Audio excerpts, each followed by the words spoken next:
les clés de la transfiguration divine. Pourquoi la transfiguration divine? Tout simplement parce que sans la transfiguration divine, en tant qu'enfant de Dieu, vous ne pourriez pas vivre ce pourquoi Christ est venu dans ce monde. Vous ne pourrez pas profiter du prix que Christ a payé. Il y a plusieurs chrétiens, lorsqu'ils méditent la parole, lorsqu'ils lisent les Écritures, ils se rendent compte que la Bible déclare que Dieu a tout pourvu, que Christ a tout pourvu à la croix. Et plusieurs de ces chrétiens, ils voient cet écrit, mais ils n'arrivent pas à vivre ces choses. Ils se demandent alors, est-ce que c'est vrai? C'est vrai ou c'est une illusion? Est-ce que c'est un rêve qu'on nous vend? Est-ce que c'est un rêve que la parole de Dieu nous vend? Je veux vous affirmer ce soir que ce n'est pas un rêve, c'est vraiment une réalité. Mais pour vivre toutes ces choses, vous avez besoin de découvrir les clés de la transfiguration divine. Alors c'est ces clés que je veux donner ce soir. Lorsqu'on parle de transfiguration ou transfigurer signifie changer d'état. Alors lorsqu'on dit qu'une personne a transfiguré, cette personne a changé d'état. Pour commencer, nous allons aller ensemble dans le livre de Luc. Luc chapitre 9, verset 29.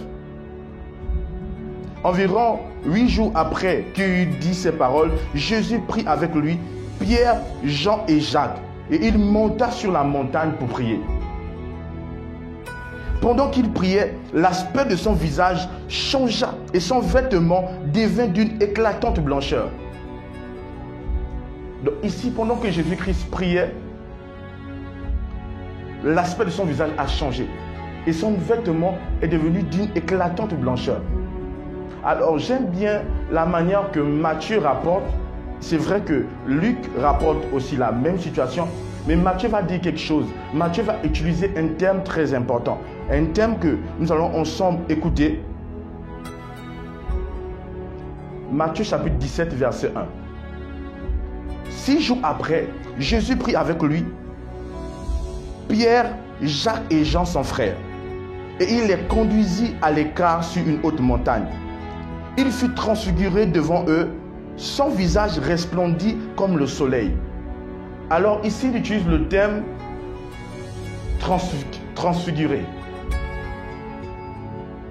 Ce thème qui est vraiment le thème de notre programme, la transfiguration divine. Et Matthieu rapporte que lorsque Jésus-Christ est parti avec Pierre, Jacques et Jean, Jésus a transfiguré sur la montagne. Alors vous devez comprendre que le mot générique duquel est né le mot transfiguré, c'est le mot grec métamorpho.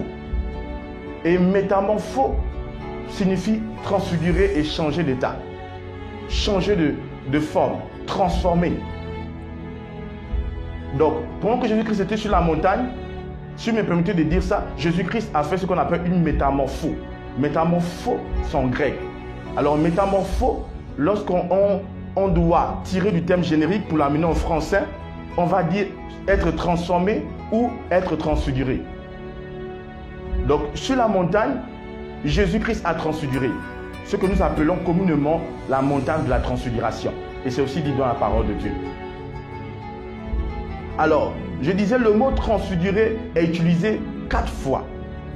4 fois dans le Nouveau Testament. 4 fois dans le Nouveau Testament. 2 fois dans la même scène, lorsque Jésus-Christ a transfiguré. Et une autre fois dans Romains chapitre 12, verset 2. Alléluia. C'est pourquoi nous allons voir Romains chapitre 12, verset 2. Nous allons un peu voir ces versets où on parle de transfiguration. Alors, sachez que j'ai dit, le mot générique, c'est métamorpho. Et lorsqu'on le traduit, il peut être transfiguré ou être transformé. Donc, lorsque nous allons lire ces passages, si vous voyez être transformé ou être transfiguré, c'est le même mot, mais qui est traduit certainement de différentes manières. Alléluia. Alors, nous allons aller dans Romains chapitre 12, verset 2.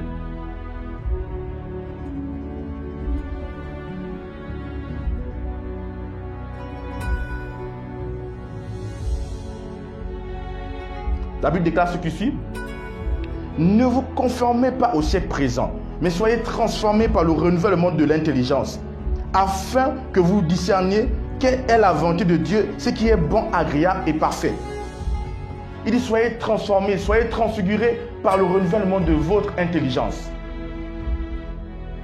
Alors, pour être transfiguré, vous devez renouveler votre intelligence. C'est le renouvellement de votre intelligence qui va permettre une transfiguration. Tant que votre intelligence n'est pas renouvelée, votre intelligence sera statique et vous-même, vous serez statique. Vous ne pourriez pas transfigurer. Donc retenez que premier point, vous êtes transfiguré par le renouvellement de votre intelligence. Alors, qu'est-ce qui renouvelle l'intelligence? Et aussi, qu'est-ce qui peut renouveler votre intelligence? Alléluia. J'aimerais voir avance prophète. Renouveler ici, c'est très simple. Le Seigneur nous dit de ne pas penser comme les hommes de ce monde. Le Seigneur nous demande de ne pas concevoir les choses comme les hommes de ce monde conçoivent. Il dit, ayez une autre qualité de pensée. Ayez une autre manière de raisonner. Ayez un autre raisonnement. Il dit, c'est lorsque vous aurez un autre raisonnement, une autre manière de penser, que vous allez aussi être différent. Qui me suit ici? Donc si vous avez une autre manière de penser, un autre raisonnement, cette autre manière de penser, cet autre raisonnement va vous rendre physiquement, va vous rendre transfiguré. Alléluia, va vous rendre différent. Alors, si vous vivez des mêmes résultats, c'est tout simplement parce que vous avez une même qualité de pensée.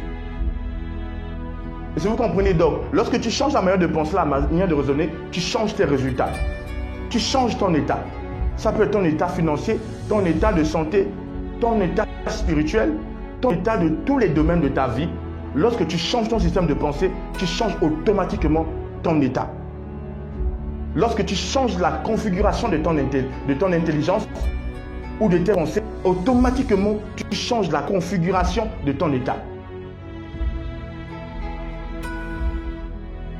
Très important.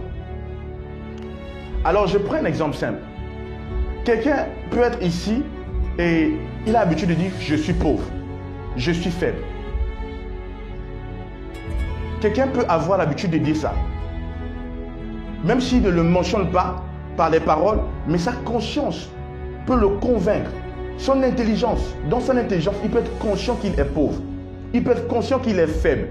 Il peut être conscient qu'il peut tomber malade. Il peut être conscient qu'il peut être assujetti à toutes les lois que les autres peuvent être assujettis. Il peut être conscient qu'il peut être assujetti à l'échec. Alors c'est sa conscience-là même qui fait la configuration de son intelligence, qui va faire de lui cette personne qui vit ces résultats-là. Alors, comment changer son état? C'est lorsque cette personne qui se dit qu'il est pauvre commence à être convaincu en lui qu'il est riche. Cette personne qui se dit qu'elle peut tomber malade commence à être convaincue en elle-même qu'elle peut vivre dans la santé divine. Je comprends ce que je suis en train de dire ce soir. Je ne peux pas avancer.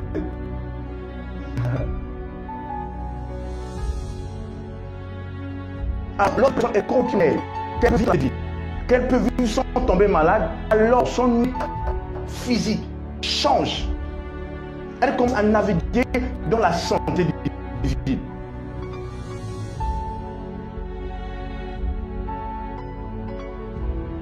Donc, la configuration divine commence à renouveler l'intelligence. Mais comment votre intelligence peut être renouvelée? C'est uniquement par la parole de Dieu. C'est uniquement par la parole de Dieu. C'est pourquoi, aujourd'hui, la clé numéro 1, c'est la méditation de la parole de Dieu. Clé numéro 1, la méditation de la parole de Dieu. Parce que vous pouvez avoir la parole de Dieu avec vous dans vos mains. Mais la parole de Dieu n'a pas d'effet lorsqu'elle est dans vos mains. La parole de Dieu n'a pas d'effet lorsqu'elle est dans vos téléphones. La parole de Dieu n'a pas d'effet lorsqu'elle est dans ce papier-là, ce papier qu'on appelle la Bible en papier. La parole de Dieu n'a pas d'effet lorsqu'elle est dans un audio. La parole de Dieu commence à avoir de l'effet lorsqu'elle est dans ton esprit, lorsqu'elle est mise à l'œuvre en toi, lorsque tu digères la parole de Dieu. Alors, comment digérer la parole de Dieu? On digère la parole de Dieu par la méditation de la parole de Dieu. Est-ce que vous voyez? C'est la même chose. Vous pouvez avoir la nourriture avec vous, mais vous n'allez pas maintenir votre état de santé, maintenir votre corps si vous avez la nourriture dans votre main. Vous maintenez votre corps dès que vous commencez à consommer la nourriture.